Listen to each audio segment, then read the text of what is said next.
Hello students, in this video lecture we start with our chapter 4 that is growing up as a boys and girls। इस chapter में हम जो हैं ये पढ़ेंगे कि किस तरह बॉयज़ और गर्ल्स जो हैं हमारी सोसाइटी में ग्रो अप होते हैं। अगर देखा जाए तो बीइंग अ बॉय मतलब एज अ बॉय और गर्ल हर इंसान की अपनी एक आइडेंटिटी होती है और लेकिन ये सोसाइटी जब हम बड़े हो रहे होते हैं तो ये सोसाइटी हमें टीच करती है, हमें समझाती है कि हमें किस तरह का बिहेवियर करना चाहिए, किस तरह का बिहेवियर जो है वो गर्ल्स से या बॉयज़ से एक्सेप्टेबल है। ठीक है, ये सब चीज़ें हमें कौन सिखा रहा है? हमारी सोसाइटी हमें सिखा रही है। तो देखा जाए तो हमारी सोसाइटी ने हमें जो सिखाया है उसके अकॉर्डिंगली देखा जाए बॉयज़ के रोल अलग हैं और गर्ल्स के रोल अलग हैं। वो अलग अलग तरह के रोल्स जो हैं इस सोसाइटी में प्ले करते हैं और विमेंस को हमेशा विमेंस को हमेशा उनके काम को उनको कम अहमियत दी जाती है, उनको डी वैल्यू किया जाता है विमेंस के वर्क को एज़ कम्पेयर टू मैन। तो इस चैप्टर में हम यही स्टडी करेंगे, यही पढ़ेंगे। अब हम 2 केस स्टडी लेंगे, उससे हम समझेंगे कि बॉयज़ और गर्ल्स इनके बीच में क्या डिफरेंस है हमारी सोसाइटी में। अब फर्स्ट हमने केस स्टडी ली है ग्रोइंग अप इन समाओ इन 1920। समाओ क्या है? एक आइलैंड है पैसिफिक ओशन में। यहाँ क्या 1920s की बात कर रहे हैं कि रिसर्च जो रिपोर्ट्स आई हैं उसके अकॉर्डिंगली 1920s में समाओ आइलैंड के जो बच्चे थे वो स्कूल नहीं जाते थे। ओके, अब खुशबत हो जाना कि वहाँ स्कूल नहीं जाते तो हमें भी वहाँ होना चाहिए। एजुकेशन जो है वो सबसे इम्पॉर्टेंट वेपन है, कह सकते हैं ना, उससे आप दुनिया भी जीत सकते हैं। तो ये 1920s की बात है, लेकिन अब वो बच्चे जाते हैं। ये देखो, ये बच्चा यूनिफॉर्म में है। तो उस टाइम पे वो स्कूल नहीं जाते थे, तो वो बड़ी सारी चीज़ें जो थी वो घर पे ही सीखते थे, like how to take care of children, बच्चों की केयर कैसे करनी है, घर के काम कैसे करने हैं। और फिशिंग जो है वो सबसे इम्पॉर्टेंट एक्टिविटी होती थी वहाँ के आइलैंड ग्रुप की। ठीक है, अब वो क्या करते थे, चाइल्डहुड से ही जब छोटे थे तभी से वो काम करना सीखना स्टार्ट कर देते थे। जैसे आप लोग हैं, आप बड़े होंगे तो आप अपने छोटे भाई बहन की किस तरह केयर करेंगे, ये काम वो लोग करते थे।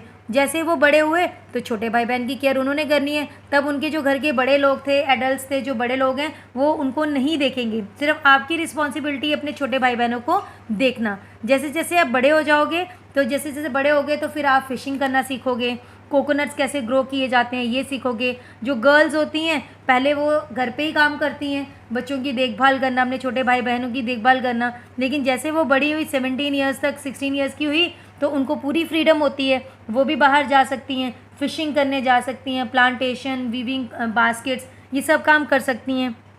कहाँ पे हम बात कर रहे हैं? समाओ आइलैंड की। और वहाँ पे जो कुकिंग है वो मोस्टली कौन करता है? बॉयज़ करते हैं। और गर्ल्स का क्या काम होता है? गर्ल्स का काम होता है सिर्फ उनको उनकी प्रिपरेशन में हेल्प करना। मतलब कि अगर मन किया तो प्याज काट के दे दिया, मन किया तो गार्लिक छील के दे दिया। मतलब प्रॉपर जो लेकिन खाना है वो कौन बनाता है? वो बॉयज़ ही बनाते हैं। तो देखो कितना डिफरेंस है बॉयज़ और गर्ल्स की ग्रोइंग में। मतलब गर्ल्स को भी उतनी ही फ्रीडम है जितनी कि बॉयज़ को है इन समाओ आइलैंड। अब नेक्स्ट केस स्टडी में हम बात करेंगे मध्य प्रदेश की, ग्रोइंग अप मेल। अब मेल लड़के कैसे ग्रो करते हैं मध्य प्रदेश में, 1960s की बात हो रही है। वो बोल रहे हैं कि छोटे से टाउन की बात हो रही है मध्य प्रदेश की, कि 6 क्लास के बाद वहाँ क्या होता है, बॉयज़ और गर्ल्स के लिए अलग अलग स्कूल है। जो गर्ल्स का स्कूल है वो कैसा है? गर्ल्स का स्कूल बॉयज़ के स्कूल से अलग है। उनके स्कूल्स में चारों तरफ ऊंची ऊंची दीवार है, ताकि जो लड़कियां हैं वो कहाँ खेलें? उस दीवार के अंदर ही रहें, बाहर की दुनिया से बिल्कुल बच के उनको रखा जाता है।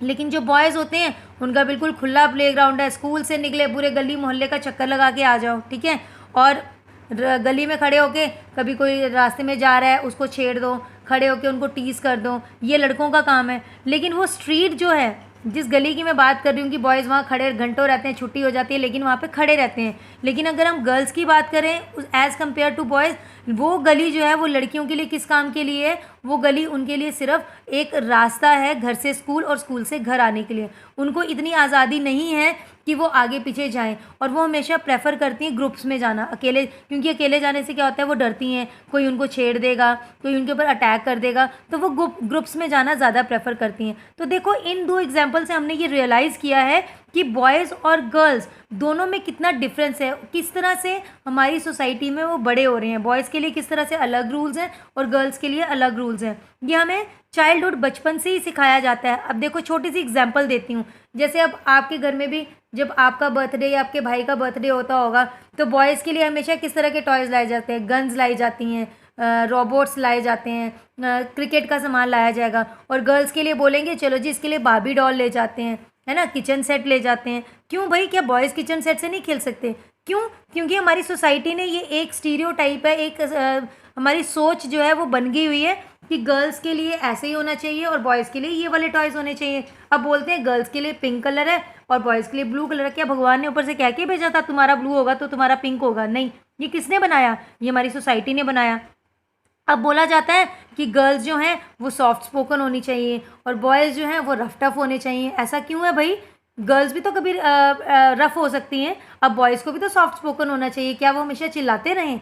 ऐसा तो नहीं होना चाहिए। अगर हम अपनी गर्ल्स को सिखा रहे हैं कि आप सॉफ्ट स्पोकन होनी चाहिए, तो हमें बॉयज़ को भी ये चीज़ टीच करनी चाहिए, उन्हें भी ये चीज़ सिखानी चाहिए।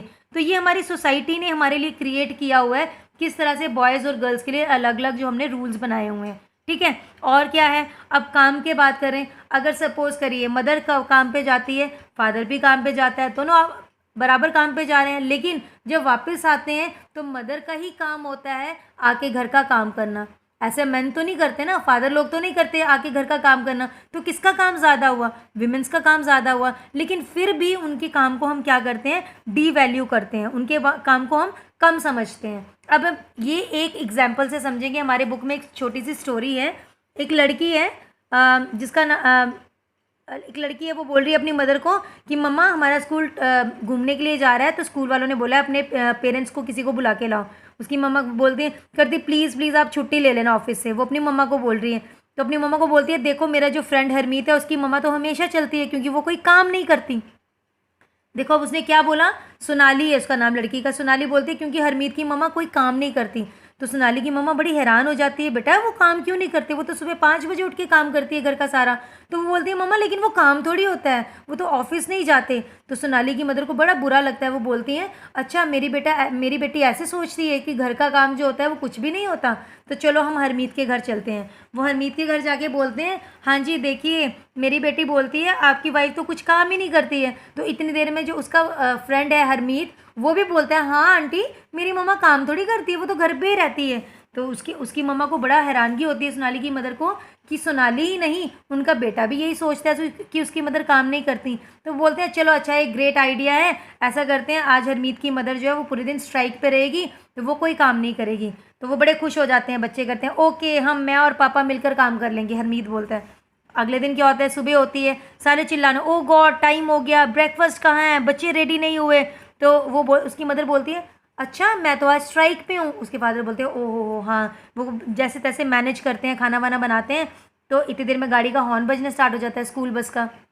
तो स्कूल बस, अच्छा जी स्कूल बस मिस हो गई। अब फादर बोल रहे हैं मुझे छोड़ना भी जाना पड़ेगा। अच्छा इतनी देर में क्या हो गया, वो बोलते हैं लंच बॉक्स कहाँ है। अच्छा पापा बोलते हैं ओ मैं तो भूल ही गया, लंच बॉक्स भी पैक करना था। तो वो बोलते हैं अच्छा चलो चलो। जब गाड़ी में बैठते हैं, अब देखो एक मदर का प्यार भी इसमें शो हो रहा है। अब जब वो गाड़ी में बैठते हैं तो फादर बोलते हैं ये लो तुम कुछ पैसे कैंटीन से खा लेना। तो बच्चे क्या बोल रहे हैं, नहीं मम्मा ने हमें पहले ही दे दिया। मम्मा को लग रहा है कि बच्चे कहीं भूखे ना रह जाए, तो मम्मा ने पहले ही पैसे दे दिए। ठीक है, उसके बाद पूरे दिन का काम करने के बाद जब फादर घर आते हैं, वो बोलते हैं हो मैं बड़ा थक गया हूँ, चाय दे दो। तो मदर बोलती है मैं तो स्ट्राइक में हूँ। तो बोलते हैं हाँ, वो बोलते हैं हाय ये घर का क्या हाल हो गया, इतना गंदा घर क्यों है, ये सफाई नहीं हुई क्या घर की, मैं तो साफ़ करके गया था। उसकी मदर बोलती है आपको क्या लगता है जब सुबह सफाई करो तो क्या पूरा दिन सफाई रहती है। अब आप लोग भी बड़े हैं, अगर आप लोगों के भी छोटे भाई बहन होंगे, वो क्या करते हैं, मम्मा जब सुबह सफाई करती है तो बाद में क्या होता है, चारों तरफ गंद ही गंद होता है, शाम को फिर मम्मा सफाई करती है। तो वो बोलते हैं फिर उनको एहसास होता है कि हाँ एक घर पे जो लेडी रहती है उसका भी काम होता है। तो हमें हाउस जो वाइफ्स होते हैं उनके काम को डी वैल्यू नहीं करना है, वो भी इक्वली इम्पॉर्टेंट होता है। ठीक है, वो पूरा दिन काम करती हैं और उसकी उन्हें सैलरी भी नहीं मिलती है। आज जो लोग बाहर काम करने जाते हैं, ऑफिस में, स्कूल में, बैंक में, कहीं पे भी काम करते हैं, वो तो सैलरी लेते हैं ना मंथ के बाद। लेकिन मम्मा का काम क्या है, 24/7, मतलब पूरे हफ्ते 24 घंटे काम करती हैं लेकिन कोई सैलरी नहीं होती है। तो और उसके साथ साथ क्या होता है, मदर का काम कितना ज़्यादा है, जो हाउस वाइफ है उनका काम कैसे ज़्यादा है, घर की सफाई करनी, खाना पकाना, आप बच्चों की केयर करनी, उसके बाद जो घर के बाकी फैमिली मेम्बर्स हैं उनकी केयर करनी। इतना सारा काम करने के बावजूद भी हम क्या कर रहे हैं, सोसाइटी उसके काम को डी वैल्यू करती है कि ये तो कोई काम ही नहीं है, घर पे काम है यार, घर का काम कोई काम थोड़ी होता है। इस तरह से माना जाता है। तो आज के बाद सभी बच्चे अपने मम्मा के काम को, जो भी घर में रहती है उसके काम को डी वैल्यू नहीं करेंगे, बट बल्कि उनकी क्या करेंगे, रिस्पेक्ट करेंगे। ओके, अब ये देखिए, उसके साथ साथ मदर के काम के साथ साथ जो हाउस वाइफ, जो डोमेस्टिक वर्कर्स होती हैं, जो घर पे काम करने वाली मेड्स रखी हुई हैं लोगों ने, उनका काम भी कितना डिफिकल्ट है। देखिए, एक डोमेस्टिक वर्कर है मंगला। मंगला किसके घर में थी, हरमीत के घर में थी। वो उस दिन आ भी नहीं रही थी, उस दिन वो भी छुट्टी पे थे। यहाँ पे एक डोमेस्टिक वर्कर की बात हो रही है, मेलेनी विद हर डॉटर। ये देखिए मेलेनी है। मेलेनी अपनी स्टोरी सुना रही है कि सबसे पहला उसका जॉब का एक्सपीरियंस था दिल्ली में।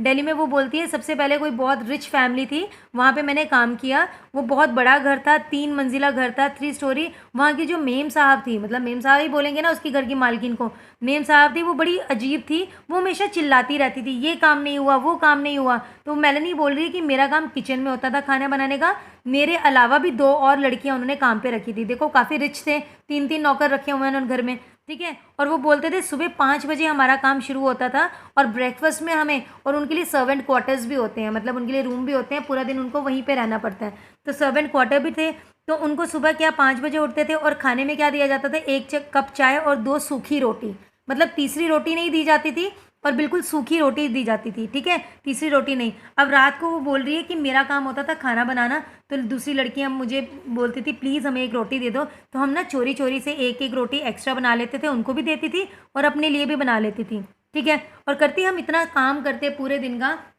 बच्चों को देखना, घर के बड़े बुजुर्ग की देखभाल करना, घर की सफाई, कपड़े, खाना, सब काम उन्होंने करना, ठीक है। फिर भी मेम साहब चिल्ला रही है। और इवन कि जब विंटर्स होते थे, अब देखो विंटर्स में फ्लोर कितना ठंडा होता है, तो उनको अलाउ नहीं था कि तुम चप्पल पहन सकते हो, मतलब कि तुम्हें बेयर फुट ही रहना है, नंगे पैर ही रहना है, तुम लोग चप्पल नहीं पहन सकते। तो कितनी ह्यूमिलेशन है, इतना काम भी करना, काम करने के बाद ही सैलरी लेते थे ना, फ्री की तो देते नहीं थे। इतना काम करने के बाद भी इतना ह्यूमिलेट किया जाता था उनको, ठीक है। उनकी कितना, मतलब वो भी तो रिस्पेक्ट डिजर्व करते हैं ना।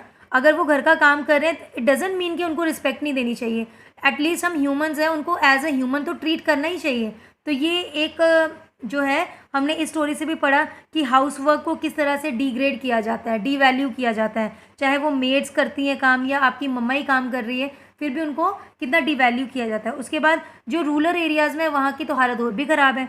रूरल एरियाज़ में क्या होता है, जो लेडीज़ होती हैं उनको दूर दूर से, अब पानी नहीं होगा पास में, दूर दूर जाना पड़ता है उनको पानी भरने के लिए। बड़े बड़े वो मटके उठाए होते हैं, हैवी हैवी, और वो फायरवुड जो होती हैं, लकड़ियों का ढेर सर पे उठा के जाना है, घर के काम करने हैं जिसमें बेंड भी होना है, चीज़ों को खींचना भी है, हर तरह के काम करने हैं। और गरम, अब आप देखो इतनी गर्मी में गैस के पास, स्टोव के पास खड़े होकर खाना बनाना, तो कितनी देर तक फिजिकल डिमांड, मतलब ये सारे वर्क क्या है, इसमें फिजिकल वर्क भी होता है। तो ये सब तरह के काम जो है ये करना बहुत मुश्किल होता है। तो उसके बावजूद हम क्या करते हैं, जो हाउस वाइफ्स हैं, जो होम मेकर्स हैं, जो घर में काम करने वाली लेडीज़ हैं, उनके काम को कितनी कम वैल्यू देते हैं। अब यहाँ डाटा दिया हुआ है, डाटा में दिखाया गया कि हरियाणा में ये पेड, इतने घंटे जो हैं हरियाणा में लोग काम करते हैं और उनको सैलरी मिलती है, और इतने घंटे वो कर रहे हैं अनपेड। अब देखिए, पेड में वो 23 आवर्स ही कर रहे हैं, लेकिन पैसा नहीं मिल रहा है। जो घर का काम है वो 30 आवर्स तक कर रहे हैं, ठीक है। मैन जो है उनको 38 आवर्स का सैलरी मिल रही है, लेकिन जो अनपेड हाउस वर्क है वो कितनी देर करते हैं, घर में आके चलो पौधों को पानी शानी दे दिया, बस ये काम करते हैं घर में। तो किसका काम ज़्यादा हुआ, ये देखो 353 आवर्स लेडीज़ काम कर रही हैं, और मैन कितने घंटे काम कर रहे हैं, 42 आवर्स, 40 आवर्स काम कर रहे हैं। तो किसका काम ज़्यादा हुआ, विमेंस का काम ज़्यादा हुआ। तो वो वीमेंस वर्क एंड इक्वालिटी, अब वीमेन के काम में इक्वालिटी, इसके लिए क्या किया है, बड़ी सारी स्कीम स्टार्ट की हैं हमारी गवर्नमेंट ने भी। अब मैन और वीमेन के बीच में इक्वालिटी को लाने के लिए, इनइक्वालिटी कम करने के लिए जो है वो काम कर रही है। किस तरह से अलग अलग स्कीम स्टार्ट की हुई हैं। उन्होंने बोला आप डिस्क्रिमिनेट नहीं कर सकते हो। अब देखो बड़े बड़े ऑफिस में भी क्या होता है, मेन को ज़्यादा पे किया जाता है और वीमेंस को कम पे किया जाता है, तो ये बिल्कुल गलत है।